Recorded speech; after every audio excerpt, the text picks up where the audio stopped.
नमस्कार दोस्तों, online YouTube channel पर आपका स्वागत है। दोस्तों, आज हम लोग चर्चा करेंगे जो विश्व का जो सबसे छोटा महाद्वीप है वो है ऑस्ट्रेलिया।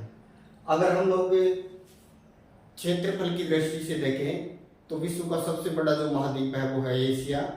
एशिया के बाद में है अफ्रीका, अफ्रीका के बाद उत्तरी अमेरिका, दक्षिण अमेरिका, दक्षिणी अमेरिका के बाद में अंटार्कटिका, अंटार्कटिका के बाद में हम लोग बात करें तो यूरोप, और यूरोप के बाद में आता है ऑस्ट्रेलिया। तो ऑस्ट्रेलिया विश्व का सातवां सबसे, ये कहें कि सातवां महाद्वीप है। ये जो महाद्वीप है ये सबसे छोटा महाद्वीप माना जाता है। तो दुनिया का सबसे छोटा महाद्वीप कौन है? ऑस्ट्रेलिया ही है। ऑस्ट्रेलिया विश्व के कुल भूभाग का लगभग 5.2% है। और बात करें कि ये जो विश्व के कुल भूभाग का 5.2% जो ऑस्ट्रेलिया है, इस ऑस्ट्रेलिया का विश्व में जनसंख्या की दृष्टि से अगर महाद्वीपों में देखा जाए तो महाद्वीपों में इसका छठा स्थान है। क्योंकि दोस्तों यूरोप में जो ये कहें कि जो अंटार्कटिका जो महाद्वीप है, सॉरी अंटार्कटिका महाद्वीप जनशून्य है, इसलिए ऑस्ट्रेलिया महाद्वीप का स्थान आता है छठा। फिर बात करें दोस्तों, ये लगभग 78 लाख वर्ग किलोमीटर के अंतर्गत ये फैला हुआ है। ऑस्ट्रेलिया महाद्वीप का क्षेत्रफल लगभग 78.88 लाख वर्ग किलोमीटर के अंतर्गत है और ये सातवां स्थान रखता है। दोस्तों, ऑस्ट्रेलिया शब्द का अगर हम लोग अर्थ लें तो ऑस्ट्रेलिया शब्द का अर्थ होता है दक्षिणी, और वास्तव में ये महाद्वीप पूर्ण रूपेण दक्षिणी गोलार्ध में है, ये भी याद रखिएगा। अगर ऑस्ट्रेलिया शब्द का शाब्दिक अर्थ की अगर बात की जाए क्या होता है, तो ऑस्ट्रेलिया शब्द का शाब्दिक अर्थ होता है दक्षिणी। दोस्तों, ऐसा माना जाता है कि जो हमारा जो भारत है और भारत का जो प्रायद्वीपीय जो पठारी क्षेत्र है, अर्थात इधर जो हम लोग बात करते हैं अरब सागर की, और ये जो अरब सागर इधर और इधर जो बंगाल की खाड़ी है, ऐसा माना जाता है कि पहले यहाँ पर स्थल भाग था, और ये जो यहाँ जहाँ वर्तमान में अरब सागर और बंगाल की खाड़ी है, यहाँ का स्थल भाग टूटा और टूट करके दक्षिण पूर्व की ओर खिसक गया और वर्तमान के अंतर्गत वही ऑस्ट्रेलिया महाद्वीप बन गया। और जहां से ये जमीन हटी वहीं से हिंद महासागर का जल आगे बढ़ा, जिस कारण इधर बंगाल की खाड़ी का विस्तार हुआ और इधर बन गया अरब सागर। इसीलिए दोस्तों हिंद महासागर एम की आकृति बनाता है, हिंद महासागर एम की आकृति बनाता है, क्योंकि यहाँ का स्थल भाग टूट करके क्यों कौन सा महाद्वीप बना हुआ है? ऑस्ट्रेलिया। ऐसा बर्डेनर का सिद्धांत पुष्टि करता है, जिग्सा नियम पुष्टि करता है। ऑस्ट्रेलिया के और दक्षिणी भारत के प्रायद्वीपीय पठारी क्षेत्र की मिलने वाली चट्टानों में मिलने वाले जीवाश्म और तथा खनिजों की अगर हम लोग बात करें तो ये इस बात की पुष्टि करते हैं। तो दोस्तों, बात करें ऑस्ट्रेलिया शब्द का शाब्दिक अर्थ क्या होता है, तो ऑस्ट्रेलिया शब्द का शाब्दिक अर्थ होता है दक्षिणी। अब हम लोग इसकी बात करते हैं ऑस्ट्रेलिया महाद्वीप के अंतर्गत हम लोग देखते हैं कि ये जो ऑस्ट्रेलिया जो विश्व का ये कहें कि सातवां बड़ा या सातवां छोटा जो माना जाता है स्थान पर, इस ऑस्ट्रेलिया के अंतर्गत यहाँ पर विश्व की सबसे लंबी प्रवाल भित्ति है। इस प्रवाल भित्ति को बोलते हैं great barrier reef. Great barrier reef ये विश्व की सबसे बड़ी प्रवाल भित्ति है, और ये जो विश्व की सबसे बड़ी प्रवाल भित्ति है इसको यूनेस्को ने विश्व धरोहर सूची में शामिल किया है, क्योंकि इसे विश्व के अंतर्गत है। लगभग वे समुद्री जीव जो लुप्त होने के कगार पर है उनको यहाँ पर आश्रय मिला हुआ है, इसलिए यूनेस्को ने इसे विश्व धरोहर सूची में शामिल किया है। तो लगभग 400 प्रकार के समुद्री जीव जिनकी प्रजातियां लुप्त होने के कगार पर है उनको ये ग्रेट बैरियर रीफ जो है उनको आश्रय दिया हुआ है, इसीलिए इसको यूनेस्को ने विश्व धरोहर सूची में रखा है। दोस्तों, ये जो प्रवाल भित्ति है ये दुनिया की सबसे बड़ी प्रवाल भित्ति है। लगभग 1940 किलोमीटर से अधिक लंबी माना गया है इसको। तो लगभग 2000 किलोमीटर के अंतर्गत फैली हुई ये प्रवाल भित्ति है। इसी प्रवाल भित्ति को नाम दिया गया है ग्रेट बैरियर रीफ। इसी ग्रेट बैरियर रीफ को एक और उपनाम दिया जाता है, इसको अंडर वाटर गार्डन, यानी इसे क्या नाम दिया गया है? पानी में बगीचा। याद रखिएगा, ग्रेट बैरियर रीफ को क्या उपनाम दिया गया है? इसे बोलते हैं पानी में बगीचा या अंडर वाटर गार्डन। दोस्तों ये जो प्रवाल भित्ति है एक जीव के द्वारा निर्मित है। प्रवाल एक समुद्री जीव होता है, इसको कोरल के तौर पर जाना जाता है और इससे या तो प्रवाल भित्ति का निर्माण होता है, कई बार प्रवाल द्वीप का निर्माण हो जाता है जिसको प्रवाल द्वीप के तौर पर जाना जाता है। जैसे भारत का लक्षद्वीप, भारत का जो लक्षद्वीप है ये भी एक प्रवाल द्वीप ही है। उसी तरह याद रखिएगा ये जो जीव है प्रवाल, इसी के द्वारा ये प्रवाल भित्ति का निर्माण हुआ है। दोस्तों ऑस्ट्रेलिया महाद्वीप के दक्षिण पूर्व में यहाँ दो द्वीप है। एक द्वीप को बोलते हैं एन आइलैंड और दूसरे को नाम दिया गया है एस आइलैंड। एन आइलैंड और दूसरा एस आइलैंड। इन दोनों द्वीपों को ही संयुक्त रूप से हम लोग एक देश का नाम देते हैं, इसी को बोलते हैं हम लोग न्यूजीलैंड। तो याद रखिए न्यूजीलैंड मुख्य रूप से ये दो द्वीपों से निर्मित है, an island, S island. An island north island, south island यानी एस आइलैंड। इन दोनों आइलैंडों के बीच यानी नॉर्थ आइलैंड, साउथ आइलैंड, इन दोनों आइलैंडों के बीच कुक जल संधि है। कुक जल संधि है। तो याद रखिएगा उत्तरी आइलैंड और दक्षिणी आइलैंड के बीच कौन सी जल संधि है? कुक जल संधि है। और ये भी याद रखिएगा न्यूजीलैंड की जो सबसे ऊंची जो चोटी है उस चोटी का नाम भी है माउंट कुक। तो न्यूजीलैंड की सबसे ऊंची चोटी का नाम माउंट कुक है जो लगभग 1754 मीटर के करीबन ऊंची है। तो माउंट कुक न्यूजीलैंड की सबसे ऊंची चोटी हो गई। न्यूजीलैंड दो द्वीपों से बना, an island, S island, north island, south island. दोनों के बीच कौन सा जल संधि है? कुक जल संधि है। इन दोनों द्वीपों को मिलाकर के क्या बोलते हैं? न्यूजीलैंड। और दोस्तों न्यूजीलैंड को एक उपनाम दिया गया है, इस न्यूजीलैंड को बोलते हैं दक्षिण का ब्रिटेन। न्यूजीलैंड को दक्षिण का ब्रिटेन भी कहा जाता है। और न्यूजीलैंड की जो राजधानी है वेलिंगटन, ये दुनिया की सबसे दक्षिणतम राजधानी है। न्यूजीलैंड की जो राजधानी वेलिंगटन को दुनिया की दक्षिणतम राजधानी के तौर पर जाना जाता है। दुनिया की दक्षिणतम राजधानी कौन है? तो ये न्यूजीलैंड की राजधानी है वेलिंगटन। दोस्तों दुनिया की उत्तरतम राजधानी कौन है? तो उत्तरतम राजधानी जो आइसलैंड की है रिकजाविक, उसको दुनिया की उत्तरतम राजधानी के तौर पर जाना जाता है। न्यूजीलैंड को दक्षिण का ब्रिटेन कहा जाता है। न्यूजीलैंड यहाँ के खिलाड़ियों को कीवी कहा जाता है और कीवी यहाँ पर फल भी है। कीवी यहाँ एक पक्षी भी है। न्यूजीलैंड के खिलाड़ियों को भी कीवी बोलते हैं, यहाँ फल भी है कीवी नाम का। और याद रखिएगा कि ये जो न्यूजीलैंड है इसके अंतर्गत है जो घास के मैदान है उनको कैंटरबरी के नाम से जाना जाता है। कैंटरबरी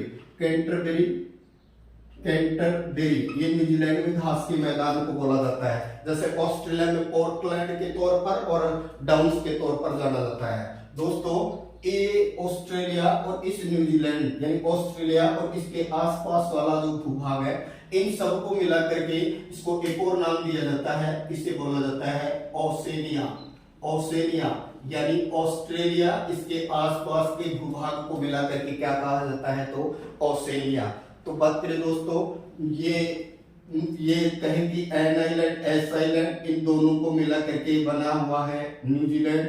ये न्यूजीलैंड को दक्षिण का ब्रिटेन कहते हैं। फिर बात करते हैं दोस्तों ऑस्ट्रेलिया के दक्षिण में यहाँ और एक फेमस एक द्वीप है, इस द्वीप का नाम है तस्मान। और तस्मान जो द्वीप है सबसे पहले माना जाता है कि एबेल तस्मान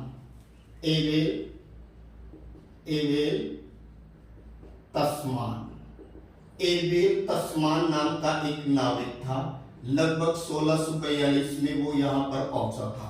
ऑस्ट्रेलिया के खोजकर्ताओं में इसको जाना जाता है। ऑस्ट्रेलिया का खोजकर्ता एबेल तस्मान और एक फेमस व्यक्ति जेम्स कुक।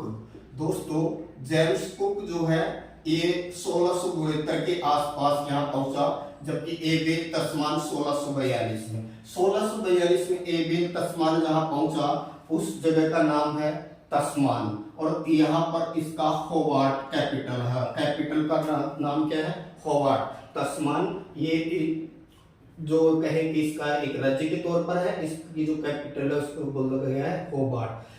तस्मान और कहें कि जो ऑस्ट्रेलिया है, तस्मान और ऑस्ट्रेलिया, इन दोनों के बीच की जो जल संधि है इसको नाम दिया है बास जल संधि। तो याद रखिए ऑस्ट्रेलिया व तस्मान के बीच कौन सी जल संधि है, तो बास जल संधि है। और माना जाता है एबेल तस्मान जो नाविक था वो सबसे पहले इस द्वीप तक पहुंचा था, इसलिए उसके नाम पर इसका नामकरण किया गया। ये बात है 1642 की। लेकिन ऑस्ट्रेलिया की वास्तविक खोजकर्ता के तौर पर जाना जाता है जेम्स कुक को। तो याद रखिए ऑस्ट्रेलिया का वास्तविक खोजकर्ता कौन था, जेम्स कुक था। ये लगभग 1669 के आसपास माना जाता है यहाँ पहुंचा था और इसे ही खोजकर्ता के तौर पर जाना जाता है। और बात करें दोस्तों ऑस्ट्रेलिया के उत्तरी पूर्व, यहाँ पर अगर हम लोग बात करते हैं ये कारपेंटरिया की खाड़ी है, यहाँ ऑस्ट्रेलिया की यहाँ कारपेंटरिया की खाड़ी है। इसके यहाँ पर बात करें तो जो यहाँ पर एक द्वीप है जिसका नाम है न्यू गिनी। न्यू गिनी याद रखिए दोस्तों विश्व का सबसे बड़ा द्वीप है ग्रीनलैंड। ग्रीनलैंड के बाद में विश्व का दूसरा बड़ा द्वीप है न्यू गिनी। तीसरा बोर्नियो है जो एशिया का है। चौथा मेडागास्कर है जो अफ्रीका का है। लेकिन बोर्नियो का विश्व में दूसरा स्थान है। ये कहें कि यहाँ ऑस्ट्रेलिया का ये जो प्रांत कहलाता है क्वींसलैंड। क्वींसलैंड जो प्रांत है इसके उत्तरी पार्ट में यहाँ पर ये जो द्वीप है इसी को नाम दिया गया है न्यू गिनी। और न्यू गिनी और ऑस्ट्रेलिया दोनों के बीच में जो जल संधि बनती है इसको नाम दिया है टॉरस। तो टॉरस जल संधि जो है ये न्यू गिनी व ऑस्ट्रेलिया के मध्य में है। न्यू गिनी व ऑस्ट्रेलिया के मध्य में कौन सी जल संधि है, टॉरस। बात करें तस्मान और ऑस्ट्रेलिया के बीच कौन सी है, तो बास। फिर बात करें एन आइलैंड एस आइलैंड दोनों के बीच कौन सी है, तो कुक जल संधि है। उसी तरह दोस्तों याद रखिएगा यहाँ पर ये जो सागरीय क्षेत्र है वैसे है तो ये प्रशांत महासागर का ही, लेकिन इसको बोला गया है कोरल सागर। कोरल सागर, तो ये कोरल सागर है। यहाँ पर ग्रेट ऑस्ट्रेलियन व्हाइट है, ग्रेट ऑस्ट्रेलियन व्हाइट है। फिर बात करें तो यहाँ दो खाड़ी हैं जिनके अंतर्गत है एक स्पेंसर की खाड़ी और एक कहलाती है जिसको नाम दिया गया है एन काउंटर की खाड़ी। तो एन काउंटर की खाड़ी और इसके अलावा एक यहाँ पर कौन सी है, स्पेंसर की खाड़ी। ये ऑस्ट्रेलिया की दो प्रसिद्ध खाड़ियां हैं। दोस्तों ऑस्ट्रेलिया महाद्वीप के पूर्वी तट के साथ साथ ये दुनिया का चौथी लंबी पर्वतमाला है। विश्व की सबसे लंबी पर्वतमाला है एंडीज जो लगभग 7200 किलोमीटर लंबी है और लगभग 7 देशों में फैली हुई है जो दक्षिणी अमेरिका महाद्वीप के अंतर्गत है, लेकिन वो उत्तर दक्षिण विस्तार में है। पूर्व पश्चिम विस्तार में सबसे लंबी पर्वतमाला वलित पर्वतों में हमारा जो हिमालय पर्वत है उसको जाना जाता है, लेकिन ऊंचाई के आधार पर सबसे लंबी यानी ऊंची पर्वतमाला हिमालय है। तो ऑस्ट्रेलिया के अंतर्गत है। जो हम लोग बात करें दुनिया में सबसे लंबी ग्रेट डिवाइडिंग रेंज के तो सबसे लंबी एंडीज, फिर इसके बाद रॉकी और रॉकी के बाद में तीसरे नंबर पर आती है ग्रेट डिवाइडिंग रेंज। ये ऑस्ट्रेलिया महाद्वीप के पूर्वी तट के साथ साथ है दोस्तों। और याद रखिएगा ये जो ग्रेट डिवाइडिंग रेंज है ये भी एक वलित पर्वत ही है। तो ऑस्ट्रेलिया की यहाँ पर कौन पूर्वी तट के साथ साथ कौन सी पर्वतमाला है दोस्तों, यहाँ पर थोड़ा सा साफ कर लेते हैं इसको। कौन सी पर्वतमाला है, तो याद रखिएगा इस पर्वतमाला को क्या नाम दिया है, ग्रेट डिवाइडिंग रेंज। दोस्तों याद रखिए रॉकी उत्तरी अमेरिका में, एंडीज दक्षिणी अमेरिका में है। उसी तरह से याद रखिएगा जैसे किलिमंजारो अफ्रीका का फेमस है, उसी तरह से आल्प्स यूरोप के अंतर्गत आ जाता है। उसी तरह से हम लोग बात करें हमारा हिमालय जो एशिया के अंतर्गत हम लोग बात करते हैं। उसी तरह से कोई मोड़दार पर्वतमाला जो अंटार्कटिका के अंतर्गत आती है वो भी बड़ी पर्वतमाला है। लेकिन किलिमंजारो एक मृत ज्वालामुखी के तौर पर जानते हैं। ग्रेट डिवाइडिंग रेंज इसकी सबसे ऊंची चोटी का नाम है माउंट कोसिस्को। तो याद रखिए ऑस्ट्रेलिया महाद्वीप की सबसे ऊंची चोटी को क्या नाम दिया है, माउंट कोसिस्को। ये जो है लगभग 2800 यानी लगभग 2228 मीटर के करीब ऊंची मानी गई है कोसिस्को। इसी कोसिस्को पास से ही मरे और डार्लिंग यानी मरी नदी का उद्गम होता है। मरी की सहायक नदी का नाम है डार्लिंग। उत्तरी पार्ट वाली यानी मरे और ये नदी का नाम है डार्लिंग। इन दोनों को मिलाकर बोलते हैं मरी डार्लिंग। तो मरी डार्लिंग का मैदान ऑस्ट्रेलिया का प्रसिद्ध है, याद रखिएगा। और बात करें कि यही जो मरी डार्लिंग मैदान जो है, इसी का इधर वाला पार्ट यानी मरी डार्लिंग का मैदान का पास वाला ही क्षेत्र इधर कहलाता है आर्टिजन बेसिन। तो ऑस्ट्रेलिया का आर्टिजन बेसिन प्रसिद्ध है। आर्टिजन बेसिन क्या है दोस्तों? ये उत्सुक कुओं के लिए जाना जाता है, जिनको हम अपनी भाषा में पाताल तोड़ कुएं, जिनसे स्वतः अपने आप जल निकलता है। तो ऑस्ट्रेलिया का ये जो कहें कि निम्न भूमि वाला जो एरिया है, ये आर्टिजन बेसिन के तौर पर जाना जाता है। ऑस्ट्रेलिया महाद्वीप दोस्तों, इसके अगर हम लोग बात करें तो ऑस्ट्रेलिया का ज्यादातर हिस्सा ही उसी तौर पर देखें हम लोग, तो पहले तो हम लोग इस महाद्वीप का या ऑस्ट्रेलिया के तौर पर इसके उपनाम की बात करते हैं। ऑस्ट्रेलिया को क्या कहा गया है? तो याद रखिए इसे प्यासी भूमि का देश ऑस्ट्रेलिया। इसके अलावा इसी को नाम दिया गया है समतल भूमि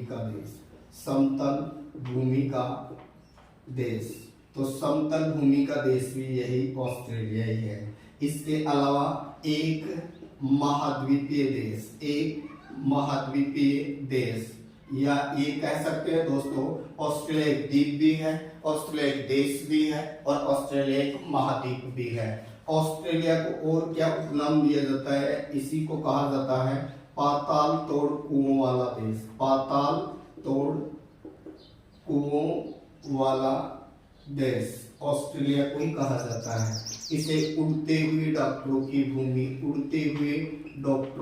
भूमि के तौर पर भी ऑस्ट्रेलिया को ही जाना जाता है। इसके अलावा दोस्तों धरती का अंत भी कहा जाता है ऑस्ट्रेलिया को जाना जाता है दुनिया में। याद रखिए ऑस्ट्रेलिया जो है, इसके लगभग मध्य से जो रेखा गुजरती है, उस रेखा को नाम दिया है मकर रेखा। तो मकर रेखा ऑस्ट्रेलिया महाद्वीप के लगभग मध्य से गुजरती है। ये ऑस्ट्रेलिया को दो भागों में डिवाइड करती है, यानी उत्तरी और दक्षिणी में। कौन सी रेखा? मकर रेखा। मकर रेखा दोस्तों 23.5 डिग्री जो साउथ के अंतर्गत मानी गई है, और ये रेखा जो है इस ऑस्ट्रेलिया के दो भागों में डिवाइड करती है।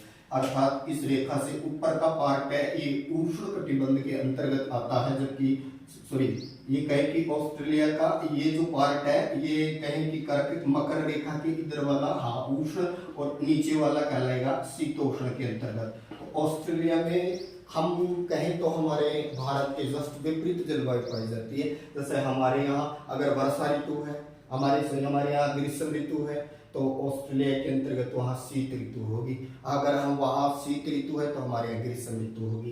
तो दोस्तों भारत के उत्तरी गोलार्ध में जो ठीक ऑस्ट्रेलिया की विपरीत जलवायु के अंतर्गत आता है, मकर रेखा के ऊपर के जो घास के मैदान है ये प्रसिद्ध है। तो याद रखिए ये कहें कि ऑस्ट्रेलिया में घास के जो मैदान है, ये उष्ण कटिबंधीय घास के मैदानों को पोर्टलैंड के तौर पर जाना जाता है। जबकि ये जो मरी डार्लिंग नदी के जो दक्षिणी जो कहें कि शीतोष्ण जो घास के मैदान है, इन शीतोष्ण कटिबंधीय घास के मैदानों को यहाँ पर डाउन्स कहा जाता है। तो ऑस्ट्रेलिया में पोर्टलैंड और डाउन्स क्या है? तो घास के मैदान है। जैसे दोस्तों पूछता है प्रेरी कहाँ है? उत्तरी अमेरिका कनाडा में। उसी तरह बात करें कंपास, लानोस, इनका संबंध है ये आपके दक्षिणी अमेरिका से बनता है। फिर उसी तरह से दोस्तों हम लोग बात करते हैं सवाना घास के मैदान, है ना, जो हम लोग बात करें अफ्रीका के अंतर्गत है, वेल्ड है। उसी तरह से प्रेरी घास का मैदान जैसे यूएसए के अंतर्गत है, स्टेपी ये यूरोप और एशिया। पोर्टलैंड का संबंध भी हम बात कर सकते हैं कि उष्णकटिबंधीय घास के मैदान है। उसी तरह से कैंटरबरी न्यूजीलैंड के अंतर्गत है। डाउन्स ऑस्ट्रेलिया की शीतोष्णकटिबंधीय है। तो उसी तरह से दोस्तों इन घास के मैदानों को आप विशेष तौर पर याद भी रखिएगा। तो धरती का अंत, पाताल तोड़ कुओं वाला, समतल भूमि वाला। दोस्तों ऑस्ट्रेलिया में प्रति व्यक्ति सर्वाधिक कृषि भूमि है, याद रखिएगा। दुनिया में सर्वाधिक प्रति व्यक्ति कृषि भूमि वाला देश कौन है? तो ऑस्ट्रेलिया ही है। अब हम लोग और बात यहाँ और चर्चा करते हैं दोस्तों ऑस्ट्रेलिया महाद्वीप से संबंधित। तो ऑस्ट्रेलिया महाद्वीप की अंतर्गत बात करें हम लोग दो प्रसिद्ध, आपको सोने की खानों को याद रखना होगा। सोने की दो प्रसिद्ध खाने, ये सोने की दो प्रसिद्ध खाने हैं, ये कई बार परीक्षाओं में पूछी जाती हैं। एक कूलगार्डी, कूलगार्डी और एक कालगुडी, कालगुडी। कूलगार्डी, कालगुडी, ये ऑस्ट्रेलिया के अंतर्गत दो प्रसिद्ध सोने की खाने हैं। इसके अलावा दोस्तों याद रखिए, ऑस्ट्रेलिया दुनिया में सर्वाधिक बॉक्साइड उत्पादन के लिए जाना जाता है। दुनिया में सर्वाधिक ऑस्ट्रेलिया जो है इसमें यूरेनियम का भंडार है। हालांकि उत्पादन कजाकिस्तान वगैरह ज्यादा करते हैं, लेकिन सर्वाधिक यूरेनियम का भंडार ऑस्ट्रेलिया में ही है। इसके अलावा हम लोग बात करें दोस्तों, ऑस्ट्रेलिया में कौन सा खनिज, तो सीसा और जस्ता। सीसा व जस्ता जो खनिज है वो भी यहाँ पर विशेष तौर पर देखा जा सकता है। ऑस्ट्रेलिया में दोस्तों एक विशेष धान्य प्राणी मिलता है। उस विशेष धान्य प्राणी के तौर पर इसको महाद्वीप को या कहें कि इस देश को भी एक विशेष तौर पर नाम मिलता है। उस धान्य प्राणी का नाम है, नाम दे देंगे हम लोग उसको कंगारू। इसीलिए ऑस्ट्रेलिया को याद रखिएगा क्या कहा जाता है, land of kangaroo. Land of kangaroo के नाम से किसको जाना जाता है, तो ऑस्ट्रेलिया को ही जाना जाता है। कंगारू की भूमि, कंगारू की भूमि। और इसी को दोस्तों ऊन उत्पादन के लिए जाना जाता है, क्योंकि दुनिया की 1/3 भेड़ें, 1/3 एक तिहाई, दुनिया की 1/3 भेड़ें हैं वो ऑस्ट्रेलिया में मिलती है। इसलिए ऑस्ट्रेलिया दुनिया का सर्वाधिक ऊन उत्पादन के लिए जाना जाता है। दोस्तों दुनिया में सर्वाधिक ऊन उत्पादन करने वाला कौन है, ऑस्ट्रेलिया। ऑस्ट्रेलिया में दुनिया की 1/3 भेड़ें पाई जाती है। ऑस्ट्रेलिया में विशेष नस्ल की भेड़ पाई जाती है जिसका नाम है मेरिनो। तो मेरिनो नस्ल की भेड़ ऑस्ट्रेलिया में पाली जाती है, याद रखिएगा, जो अपनी सुनहरी ऊन के लिए प्रसिद्ध है। ये जो भेड़ है ये अपनी सुनहरी ऊन के लिए प्रसिद्ध है, इसीलिए इसको गोल्डन फ्लीस भी बोला जाता है। इसलिए ऑस्ट्रेलिया को एक और नाम मिल गया है, सुनहरी ऊन का महाद्वीप या गोल्डन फ्लीस। तो गोल्डन फ्लीस या सुनहरी ऊन का महाद्वीप भी कौन है, ऑस्ट्रेलिया। ऑस्ट्रेलिया में जो भेड़ पालने वाले यानी भेड़ का जो बाड़ा है उसको रेंज कहा जाता है, रेंज। और बात करें ऑस्ट्रेलिया के जो मूल निवासी हैं उनको नाम दिया है अबोरिजिन्स। अबोरिजिन्स कौन है, तो ऑस्ट्रेलिया के मूल निवासी हैं। भेड़ का जो बाड़ा है उसको रेंज कहा जाता है। और बात करें जैसे हम लोग बाड़ा बोलते हैं उसे भेड़ फार्म को रेंज कहा जाता है। अबोरिजिन्स ऑस्ट्रेलिया के मूल निवासी हैं। लेकिन याद रखिए माओरी का संबंध कहाँ से है, तो ये न्यूजीलैंड के मूल निवासी हैं। न्यूजीलैंड के मूल निवासियों को माओरी और बात करें ऑस्ट्रेलिया के मूल निवासियों को अबोरिजिन्स के तौर पर जाना जाता है। बात करें दोस्तों ऑस्ट्रेलिया महाद्वीप के अंतर्गत है ये ऊन उत्पादन के तौर पर। अब बात करते हैं यहाँ का ऑस्ट्रेलिया का मरुस्थलीय क्षेत्र ज्यादा है, इसलिए इसको एक और नाम दिया गया है प्यासी भूमि का महाद्वीप। तो प्यासी भूमि का महाद्वीप भी कौन है, तो ऑस्ट्रेलिया ही है। ऑस्ट्रेलिया में हम लोग बात करें तो मुख्य तौर पर गिब्सन का मरुस्थल है। इसके अलावा बात करें हम लोग यहाँ सैंडी का मरुस्थल, गिब्सन का मरुस्थल। इसके नेक्स्ट बड़ा नाम ले हम लोग तो बात करें यहाँ तो ग्रेट विक्टोरिया का मरुस्थल। ऑस्ट्रेलिया में मुख्य रूप से सैंडी है, गिब्सन है, ग्रेट विक्टोरिया है, सिम्पसन। ये सिम्पसन मरुस्थल का संबंध भी किस महाद्वीप से है या किस देश से है, तो दोस्तों याद रखिएगा इसका संबंध भी ऑस्ट्रेलिया से ही है। ऑस्ट्रेलिया के अंतर्गत धानी प्राणी जिसको क्या नाम दिया, कंगारू अपने बच्चे को थैली में रखता है। दोस्तों ऑस्ट्रेलिया की सबसे लंबी जो नदी मरे डार्लिंग है, ये मरे डार्लिंग नदी ये माउंट कोसिस्को चोटी के पास से निकलती है, जो ग्रेट डिवाइडिंग रेंज और ऑस्ट्रेलिया महाद्वीप की सबसे ऊंची चोटी या बिंदु है। तो वहां से निकलती है और एनकाउंटर की खाड़ी के अंतर्गत ये नदी गिरती है। उसी तरह से जैसे सबसे ऊंचा बिंदु माउंट कोसिस्को है ऑस्ट्रेलिया का, उसी तरह से सबसे निम्नतम बिंदु है एक झील है जो ऑस्ट्रेलिया की बड़ी झील के तौर पर भी जानी जाती है, आयर झील। आयर झील ये 15 मीटर जो है ये गहरी मानी जाती है, मतलब नीची है। तो ये ऑस्ट्रेलिया का सबसे निम्नतम बिंदु है और ऑस्ट्रेलिया का सबसे उच्चतम बिंदु है वो माउंट कोसिस्को है जो ग्रेट डिवाइडिंग रेंज के अंतर्गत आता है। दोस्तों ऑस्ट्रेलिया महाद्वीप की अगर हम लोग बात करें, खोजकर्ता एबेल तस्मान और जेम्स कुक था, लेकिन ऑस्ट्रेलिया जो महाद्वीप है इस महाद्वीप की अगर हम लोग बात करते हैं तो इस महाद्वीप का अधिकतर हिस्सा जो है इसका ये मरुस्थलीय है और ये जो इसीलिए इसको प्यासी भूमि के तौर पर जाना जाता है ऑस्ट्रेलिया। तो दोस्तों महाद्वीप के तौर पर देखें तो यहाँ पर अगर हम लोग बात करते हैं तो यहाँ तस्मान द्वीप हो गया, ये आपका एन आइलैंड, एस आइलैंड मतलब न्यूजीलैंड की स्थिति हो गई, ये आपका क्वींसलैंड प्रांत हो गया। और बात करें तो ये दुनिया की सबसे लंबी प्रवाल भित्ति जिसको नाम दिया था हमने ग्रेट बैरियर रीफ, और ये ग्रेट बैरियर रीफ और इधर ये आपका आ गया तस्मान द्वीप। और बात करें तो ये ग्रेट ऑस्ट्रेलियन बाइट, एक सेब की बाइट को ना बटका बोलते हैं, मतलब बाइट की तरह कटा हुआ है, इसको ग्रेट ऑस्ट्रेलियन बाइट के तौर पर जाना जाता है। दोस्तों ऑस्ट्रेलिया, ये पश्चिमी ऑस्ट्रेलिया, ये उत्तरी ऑस्ट्रेलिया, ये दक्षिणी ऑस्ट्रेलिया, ये ऑस्ट्रेलिया का क्वींसलैंड प्रांत हो जाता है। फिर बात करें दोस्तों ये कहें कि ये ब्रिस्बेन वाला पार्ट आ जाता है, तो ये जो ऑस्ट्रेलिया का ये पूर्वी तट है। सब कहने का तात्पर्य ये है कि ऑस्ट्रेलिया जैसे हम लोग नाम दे पश्चिमी ऑस्ट्रेलिया, ये हो जाएगा उत्तरी ऑस्ट्रेलिया, ये हो जाएगा दक्षिणी ऑस्ट्रेलिया, ठीक है। तो अब बात करें तो ऑस्ट्रेलिया के पूर्वी तट के साथ साथ लगभग 90% इसकी जनसंख्या रहती है। याद रखिएगा दुनिया का ऐसा महाद्वीप जिसकी लगभग 90% जनसंख्या उसके तटों पर निवास करती है और उसमें भी सर्वाधिक पूर्वी तट पर निवास करती है, तो ये कौन सा महाद्वीप है? ऑस्ट्रेलिया ही है। ऑस्ट्रेलिया में इसी के कारण इस साइड में जब ये हवाएं इधर से यहाँ से टकराएंगी तो इस साइड में ज्यादा अधिक वर्षा होती है, जबकि इधर उतरेगी तो ये फिर वृष्टि छाया प्रदेश के अंतर्गत आ जाएगा। आगे मरुस्थलीय क्षेत्र है। और दोस्तों दुनिया में ऊंटों की संख्या के तौर पर भी ऑस्ट्रेलिया को जाना जाता है। जैसे अफ्रीका में ऊंट मिलते हैं तो ऑस्ट्रेलिया में भी ऊंट पाए जाते हैं। यहाँ पर यहाँ पर उवाला नामक एक पक्षी भी मिलता है। इसके अलावा यहाँ का एक फेमस बर्ड लायर पक्षी है जो नकलची है, मनुष्य की तरह आवाज निकाल सकता है। जैसे भारत में गागरोनी तोता, हीरामन तोता जिसको बोलते हैं, चकवा है, चकवी है, उल्लू वगैरह है, वो भी बर्ड लायर की तरह से आवाज निकाल सकते हैं।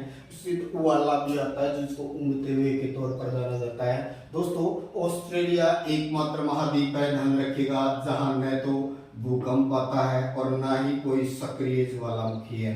याद रखिए ऑस्ट्रेलिया दुनिया का एकमात्र ऐसा महाद्वीप है जो जिसमें न तो कोई ज्वालामुखी है और न तो कोई सक्रिय ज्वालामुखी है और न ही इसमें भूकंप आते हैं। तो दोस्तों हम दुनिया के सबसे छोटे महाद्वीप ऑस्ट्रेलिया की बात किए हैं, जिसका शाब्दिक अर्थ दक्षिणी होता है, जो दक्षिणी गोलार्ध में है। ऑस्ट्रेलिया 7वां बड़ा महाद्वीप है, विश्व का 5.2% है, जनसंख्या में इसका 6वां स्थान है। ऑस्ट्रेलिया महाद्वीप के मध्य से मकर रेखा गुजरती है जो इसको दो भागों में डिवाइड करती है, उत्तरी और दक्षिणी। उत्तरी भाग उष्णकटिबंधीय क्षेत्र है जिसके घास के मैदान पोर्टलैंड है। दक्षिणी भाग को हम लोग शीतोष्ण कटिबंधीय घास के मैदान डाउन्स के तौर पर जानते हैं। ऑस्ट्रेलिया का निम्न भूमि वाला जो आर्टिजन बेसिन है, आर्टिजन बेसिन पाताल तोड़ कुओं के लिए जाना जाता है। ऑस्ट्रेलिया में यूकेलिप्टस के वृक्षों की प्रधानता है, हम लोग सफेदे के तौर पर जानते हैं। ऑस्ट्रेलिया को हम समतल भूमि का देश बोलते हैं। ऑस्ट्रेलिया में प्रति व्यक्ति कृषि भूमि सर्वाधिक है। ऑस्ट्रेलिया जो है ये कहें कि जो भारतीय प्लेट से टूट करके अलग हुआ है, अगर वैगनर के सिद्धांत के अनुसार देखें, ऑस्ट्रेलिया के पूर्वी तट के पास में क्वींसलैंड प्रांत के साथ साथ दुनिया की लगभग 2000 किलोमीटर लंबी ये कहें कि प्रवाल भित्ति है जिसको ग्रेट बैरियर रीफ के तौर पर जाना जाता है। ऑस्ट्रेलिया का सबसे पहले पता लगा था एबेल तस्मान ने, लेकिन वो मुख्य भूमि तक नहीं पहुंचा। वह जिस द्वीप तक पहुंचा उसको नाम दिया तस्मान। मुख्य भूमि पर पहुंचने वाला था जेम्स कुक, इसलिए ऑस्ट्रेलिया का खोजकर्ता जेम्स कुक को माना जाता है। कालगुडी कूलगढ़ी में प्रसिद्ध सोने की खदानें हैं। ऑस्ट्रेलिया बॉक्साइट उत्पादन के लिए दुनिया में वर्ल्ड प्रसिद्ध है। ऑस्ट्रेलिया विश्व में सर्वाधिक यूरेनियम का भंडार है, या सीसा जस्ता का भी भंडार है। ऑस्ट्रेलिया ऊंट और बर्ड लाइफ पक्षी के लिए तथा डिंगो कुत्ते के लिए, यहाँ लोग कृषि के लिए डिंगो पालते हैं, मतलब ये कहें कि जो पशुओं वगैरह की रक्षा के लिए डिंगो कुत्तों उसको बचाने के लिए भी जाना जाता है। तो डिंगो कुत्तों का संबंध भी ऑस्ट्रेलिया से है। ऑस्ट्रेलिया न्यूजीलैंड इसके आसपास के भूभाग को मिलाकर बोलते हैं ओसेनिया। तो दोस्तों ऑस्ट्रेलिया महाद्वीप के अंतर्गत माना जाता है 22 देश आते हैं। ऑस्ट्रेलिया महाद्वीप में कितने देश आते हैं तो याद रखिएगा 22 देश आते हैं। पहले इसमें 14 देश थे, वर्तमान में इसमें 22 देश माने जाते हैं, और ये दुनिया का लगभग 5.2% हिस्सा है। और बात करें तो ये दुनिया का सबसे छोटा महाद्वीप है। ऑस्ट्रेलिया एक देश भी है, एक द्वीप भी है, और एक महाद्वीप के तौर पर भी जाना जाता है। तो दोस्तों ऑस्ट्रेलिया, ये था ऑस्ट्रेलिया। ऑस्ट्रेलिया से संबंधित बातों को हम लोग चर्चा करेंगे नेक्स्ट क्लास में। चैनल को लाइक करें, सब्सक्राइब करें। Thank you.